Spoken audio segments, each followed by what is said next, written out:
Congratulations to India, led by Rohit Sharma, ICC Men's T20 Cricket World Cup Champions 2024.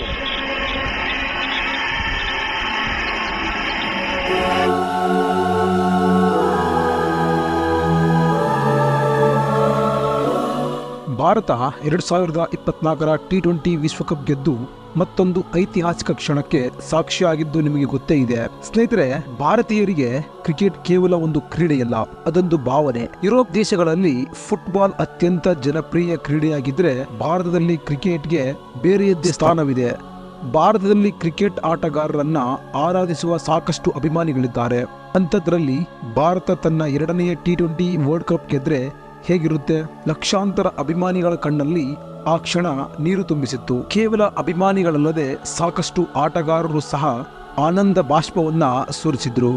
ಆದರೆ ಅದರ ಬೆನ್ನಲ್ಲೇ ಸಾಕಷ್ಟು ಅಭಿಮಾನಿಗಳಿಗೆ ಆಘಾತವಾಗುವಂತಹ ವಿಷಯಗಳು ಕೂಡ ಹೊರಬಿದ್ದವು. ಇದರ ಬೆನ್ನಲ್ಲೇ ಪಾಕ್ ಸೇರಿದಂತೆ ಹಲವಾರು ದೇಶಗಳು ಭಾರತ ಫಿಕ್ಸಿಂಗ್ ಮಾಡಿಕೊಂಡು ಟಿ20 ವಿಶ್ವಕಪ್ ಗೆದ್ದಿದೆ ಎನ್ನುತ್ತಿವೆ. ಹಾಗಿದ್ರೆ ಏನಿದು ಟಿ20 ವಿಶ್ವಕಪ್ ಫಿಕ್ಸಿಂಗ್ ವಿಚಾರ ಅನ್ನೋದನ್ನ ನೋಡೋಣ. ಅದಕ್ಕೂ ಮೊದಲು ನೀವು ಇನ್ನೂ ನಮ್ಮ ಚಾನೆಲ್ನ ಸಬ್ಸ್ಕ್ರೈಬ್ ಮಾಡಿಕೊಂಡಿಲ್ಲ ಅಂದ್ರೆ ದಯವಿಟ್ಟು ಸಬ್ಸ್ಕ್ರೈಬ್ ಮಾಡಿಕೊಳ್ಳಿ. 2024ರ ಟಿ20 ವರ್ಲ್ಡ್ ಕಪ್ನ ಭಾರತ ಗೆದ್ದು ಭಾರತೀಯರನ್ನ ಸಂತಸದ ಸಾಗರದಲ್ಲಿ ತೇಲಾಡಿಸಿತ್ತು. 2011ರ ವರ್ಲ್ಡ್ ಕಪ್ನ ನಂತರ ಮತ್ತೆ 2024ರಲ್ಲಿ ಭಾರತ ಟಿ20 ವರ್ಲ್ಡ್ ಕಪ್ ಅನ್ನ ತನ್ನದಾಗಿಸಿಕೊಂಡಿತ್ತು. ಭಾರತೀಯರಿಗೆ ಇದೊಂದು ಎಮೋಷನಲ್ ಮೂಮೆಂಟ್. ಕೋಟ್ಯಾಂತರ ಭಾರತೀಯರು ಇದರಿಂದ ತುಂಬಾ ಖುಷಿಯಾಗಿದ್ರು. ಆದರೆ ಇದರ ಬೆನ್ನಲ್ಲಿ ಕೋಟ್ಯಾಂತರ ಕ್ರಿಕೆಟ್ ಅಭಿಮಾನಿಗಳಿಗೆ ದುಃಖವನ್ನ ನೀಡುವಂತಹ ವಿಷಯಗಳು ಹೊರಬಂದವು. ಅದೇನೆಂದ್ರೆ ಕ್ರಿಕೆಟ್ನ ದಂತಕಥೆಯಾಗಿರುವ ಭಾರತದ ಇಬ್ಬರು ದಿಗ್ಗಜ ಆಟಗಾರರು ಟಿ20 ಫಾರ್ಮೆಟ್ಗೆ ವಿದಾಯವನ್ನ ಹೇಳಿದ್ದು. ಸ್ನೇಹಿತರೆ, ಹಿಟ್ ಮ್ಯಾನ್ ಎಂದು ಕರೆಯಲಾಗುವ ಬ್ಯಾಟ್ ಹಿಡಿದು ಕ್ರಿಕೆಟ್ ಅಖಾಡಕ್ಕೆ ಇಳಿದ್ರೆ ರನ್ಗಳ ಸುರಿಮಳೆಯನ್ನ ಸುರಿಸುವ ನಿಪುಣ ಆಟಗಾರರಾದ ರೋಹಿತ್ ಶರ್ಮಾ ತಮ್ಮ ಟಿ20 ಫಾರ್ಮೆಟ್ಗೆ ವಿದಾಯವನ್ನ ಹೇಳಿದರು. ಇದೇ ನನ್ನ ಕೊನೆಯ ಟಿ20 ಆಟ ಎಂದು ಹೇಳುವ ಮೂಲಕ ಕೋಟ್ಯಾಂತರ ಕ್ರಿಕೆಟ್ ಅಭಿಮಾನಿಗಳನ್ನ ಭಾವುಕರನ್ನಾಗಿ ಮಾಡಿದರು. ಭಾರತ ಕ್ರಿಕೆಟ್ ಆಡ್ತಿದೆ ಅಂದ್ರೆ ರೋಹಿತ್ ಶರ್ಮಾ ಅವರನ್ನ ನೋಡಲೆಂದೇ ಅದೆಷ್ಟು ಅಭಿಮಾನಿಗಳು ಕಾಯುತ್ತಾ ಕುಳಿತಿರುತ್ತಿದ್ರು. ಕೇವಲ ಅವರ ಆಟಕ್ಕೆ ಮಾತ್ರವಲ್ಲದೆ ಅವರ ಸರಳತೆ ಹಾಗೂ ಅವರ ವ್ಯಕ್ತಿತ್ವಕ್ಕೆ ಸಹ ಸಾಕಷ್ಟು ಅಭಿಮಾನಿಗಳಿದ್ದಾರೆ. ಅಂತಹ ದಿಗ್ಗಜ ಆಟಗಾರ ಟಿ20 ಫಾರ್ಮೆಟ್ಗೆ ವಿದಾಯವನ್ನ ಹೇಳಿದ್ದು ಸಾಕಷ್ಟು ಅಭಿಮಾನಿಗಳನ್ನ ಕಣ್ಣೀರು ಹಾಕಿಸುವಂತೆ ಮಾಡಿದೆ. ಹಾಗೆ ಕ್ರಿಕೆಟ್ ಲೋಕದಲ್ಲಿ ಕಿಂಗ್ ಎಂದು ಕರೆಯಲಾಗುವ ಮಿಂಚಿನಂತೆ ಓಡಬಲ್ಲ ಶತಕಗಳ ಸರದಾರ ಬೌಲರ್ಗಳ ಎದೆಯಲ್ಲಿ ನಡುಕವನ್ನ ಹುಟ್ಟಿಸುವಂತಹ ಕೋಟ್ಯಾಂತರ ಅಭಿಮಾನಿಗಳನ್ನ ಹೊಂದಿರುವ ವಿರಾಟ್ ಕೊಹ್ಲಿ ಕೂಡ ತಮ್ಮ ಟಿ20 ಫಾರ್ಮೆಟ್ಗೆ ವಿದಾಯವನ್ನ ಹೇಳಿದ್ರು. ವಿರಾಟ್ ಕೊಹ್ಲಿ ಇನ್ನೂ ತುಂಬಾ ಫಿಟ್ ಆಗಿದ್ರು. ಅವರು ಈಗ ವಿದಾಯವನ್ನ ಹೇಳುವ ಅವಶ್ಯಕತೆ ಇತ್ತಾ ಎನ್ನುವ ಪ್ರಶ್ನೆ ತುಂಬಾ ಕ್ರಿಕೆಟ್ ಅಭಿಮಾನಿಗಳಲ್ಲಿದೆ. ಅವರು ಫೀಲ್ಡಿಂಗ್ಗೆ ಇಳಿದ್ರೆ ಚೆಂಡು ಕೈ ತಪ್ಪಿ ಹೋಗುವ ಮಾತೇ ಇಲ್ಲ. ಓಡಲು ನಿಂತ್ರೆ ಚಿರತೆಯ ನಾಚಿ ಹಿಂದೆ ಸರಿಯಬೇಕು. ಅಂತಹ ಒಬ್ಬ ಶ್ರೇಷ್ಠ ಆಟಗಾರ ವಿದಾಯ ಹೇಳಿದ್ದು ಕ್ರಿಕೆಟ್ ಲೋಕಕ್ಕೆ ಒಂದು ತುಂಬಲಾಗದ ನಷ್ಟ.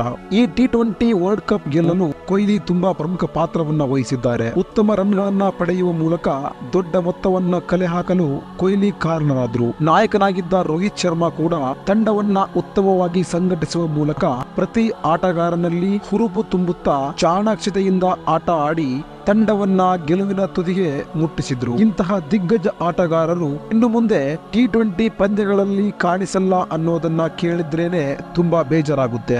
ಭಾರತ ಕ್ರಿಕೆಟ್ ಟೀಮ್ನ ಪ್ರತಿಯೊಬ್ಬ ಆಟಗಾರನು ತಂಡದ ಗೆಲುವಿಗೆ ಕಾರಣರಾಗಿದ್ದಾರೆ. ಉತ್ತಮವಾದ ಬೌಲಿಂಗ್, ಉತ್ತಮವಾದ ಫೀಲ್ಡಿಂಗ್ ಮೂಲಕ ಪ್ರತಿಸ್ಪರ್ಧಿ ತಂಡವನ್ನ ಕಟ್ಟಿ ಹಾಕುವ ಮೂಲಕ ಗೆಲುವಿನ ಗುರಿ ಮುಟ್ಟಿದ್ದಾರೆ. ಸೂರ್ಯಕುಮಾರ್ ಹಿಡಿದ ಕ್ಯಾಚ್ ಆಟದ ಗರಿಯನ್ನೇ ಬದಲಿಸಿತ್ತು, ಭಾರತವನ್ನ ಗೆಲುವಿನತ್ತ ಸಾಗಿಸಿತ್ತು. ಆದ್ರೆ ಆ ಕ್ಯಾಚ್ನ ಆಧಾರವಾಗಿ ಇಟ್ಟುಕೊಂಡು ಪಾಕಿಸ್ತಾನ ಹಾಗೆ ಹಲವಾರು ದೇಶಗಳು ಭಾರತ ಮ್ಯಾಚ್ ಫಿಕ್ಸಿಂಗ್ ಮಾಡಿಕೊಂಡು ಗೆದ್ದಿದೆ ಎನ್ನುತ್ತಿವೆ. ವರ್ಲ್ಡ್ ಕಪ್ ಗೆದ್ದದ್ದು ಭಾರತಕ್ಕೆ ಸಂತೋಷವನ್ನ ತಂದಿದ್ರೆ ಪಾಕಿಸ್ತಾನ, ಬಾಂಗ್ಲಾದೇಶ, ಇಂಗ್ಲೆಂಡ್ ಮೀಡಿಯಾಗಳು ಹೊಟ್ಟೆ ಉರಿಯಿಂದ ಬಾಯಿ ಬಡಿದುಕೊಳ್ಳುತ್ತಿವೆ.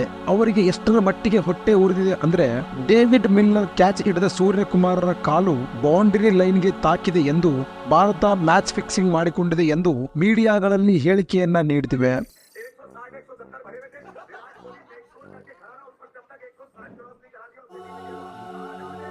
ಸೂರ್ಯಕುಮಾರ್ ಹಿಡಿದ ಕ್ಯಾಚ್ ತುಂಬಾ ಪ್ರಮುಖವಾದದ್ದು. ಸೂರ್ಯಕುಮಾರ್ ಹಿಡಿದದ್ದು ಬರೀ ಬಾಲ್ ಮಾತ್ರ ಅಲ್ಲ, ಅವರು ಹಿಡಿದದ್ದು ವರ್ಲ್ಡ್ ಕಪ್ ಅನ್ನೇ.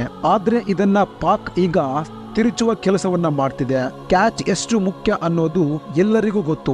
ಹಾಗಾಗಿ ಅದನ್ನ ಥರ್ಡ್ ಅಂಪೈರ್ ತುಂಬಾ ಕೂಲಂಕುಷವಾಗಿ ಪರಿಶೀಲಿಸಿ ತೀರ್ಮಾನವನ್ನ ನೀಡಿದ್ರು. ಆದ್ರೆ ಅದನ್ನ ಈ ಪಾಕ್ ಮೀಡಿಯಾಗಳು ತಿರುಚುತ್ತಿದ್ದು ಭಾರತವನ್ನ ಜಾಗತಿಕವಾಗಿ ಖಳನಾಯಕನನ್ನಾಗಿ ಮಾಡುವ ಪ್ರಯತ್ನ ಮಾಡ್ತಿವೆ.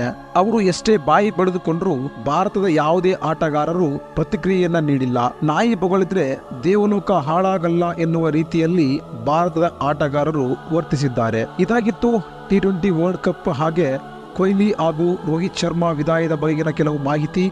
ಮುಂದಿನ ವಿಡಿಯೋದಲ್ಲಿ ಮತ್ತೆ ಸಿಗೋಣ. ಧನ್ಯವಾದ.